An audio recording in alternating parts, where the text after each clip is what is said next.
Hello and welcome to episode 4 of Surfing Your Edge. I'm so glad to have you here today. We are talking again about what it means to surf your edge and the challenges that can get in the way. Um, one of the ways I think about surfing your edge is, for me personally, it's when I'm in over my head and having to figure out something. That's where I really, really thrive. And I know not everybody is in that same boat. They don't always want to have to be, hanging on by their fingernails and figuring it out. But, if you can be out on the edge of your growing, where you're growing, right? Where the growth is happening, and stay there as long as you can, longer than you might want to, more than that, longer than feels comfortable. That's what I really mean by surfing your edge. And of course, the reason you want to do that is so that you're always evolving. I figure if you're here, you've got more to do, more to learn, more to be. And the way to do that is to surf your edge and continually try new things. And that's also going to mean failing sometimes. And you're gonna one of the things about this podcast, I started it really, really fast, before I was ready. And that's probably obvious, but I just want you to know that I am surfing my edge right along here beside you, right? I don't claim to have it all figured out. I am just here figuring it out as I go and figuring it out in public. So you can learn from what you see me do, what to do, what not to do, maybe. But today we want to talk a little bit about what in the world gets in our way of surfing our edges.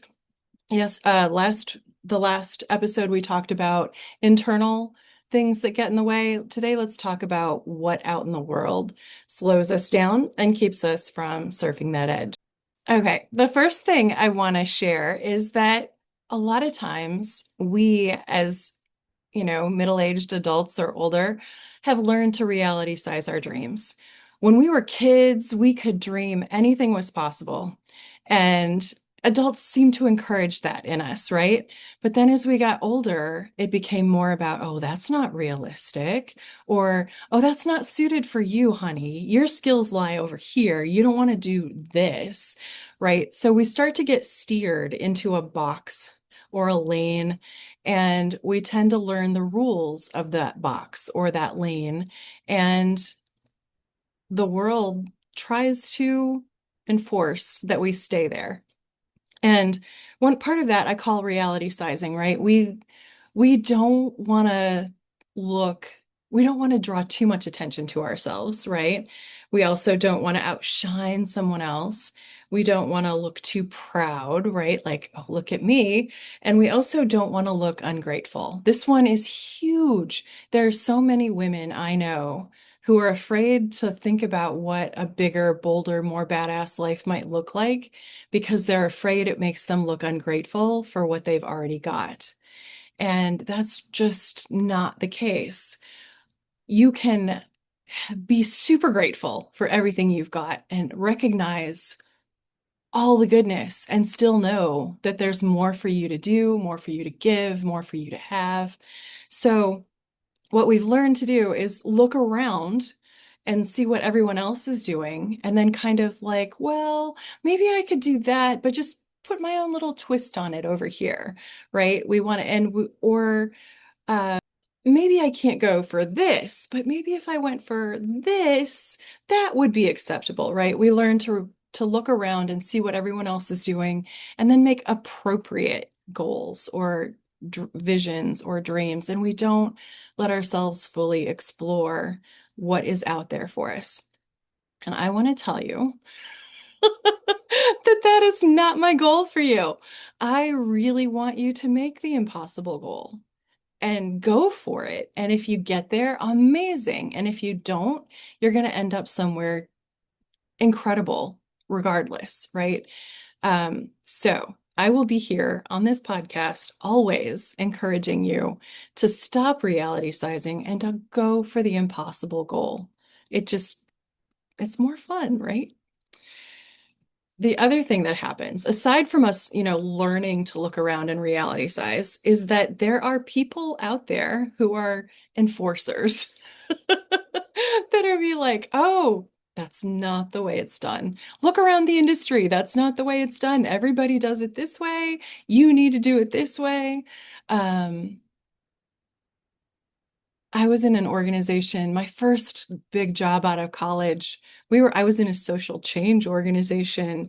And when I brought to the management of, my local management, my direct bosses, some of the things I thought we could do to improve as a culture, they're like, oh no, it's always been done this way. We've always done it that way. I went through it. They went through it. Everybody else got through it. Why can't you get through it? The problem is not us, it's you.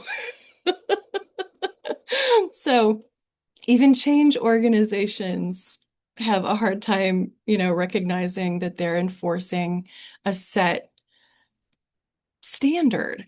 So there are all kinds of people out there who are going to tell you you can't do it that way. It's never been done. Don't do it that way. And they'll act like they're trying to save you, right? Like, oh, honey, that is too hard a road. Don't go there. Don't do it that way. You don't need to go through that kind of pain. So let's just do it the way everybody else has always done it, and we'll all stay safe. And then finally, this is another one.